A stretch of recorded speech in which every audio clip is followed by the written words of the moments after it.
I think an epidemic, either naturally caused or intentionally caused, is the most likely thing to cause, say, 10 million excess deaths, and that it's pretty surprising how little preparedness there is for it.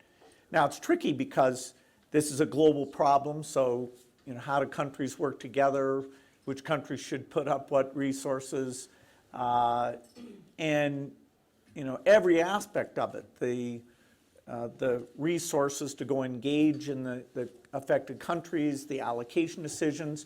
As we've seen various flu scares come along, we haven't had a super good response. So the paradigmatic examples are smallpox for an intentionally caused thing, that there was a simulation called Dark Winter that didn't come out very well, i.e. smallpox scored 1 and humanity scored 0.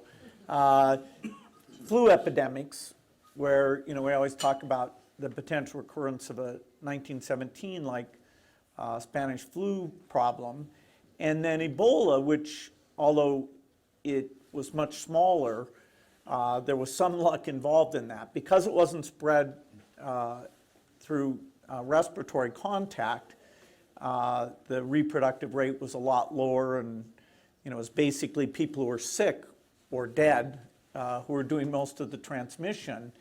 And so through a lot of heroic effort and a little bit of luck, it stayed under control and was largely contained to the 3 countries. Zika is still recent enough that the understanding of, okay, should we have seen it sooner?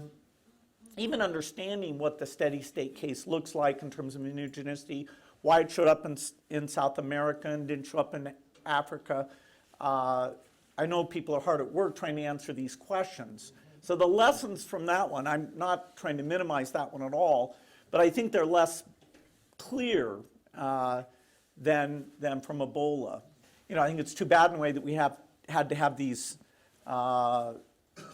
epidemics to get us to move, but the timing in terms of the science, the recognition that epidemics don't respect borders, and so whether you're looking at this through a humanitarian lens or a purely domestic lens, these are investments that should be made. I think this is a very positive step.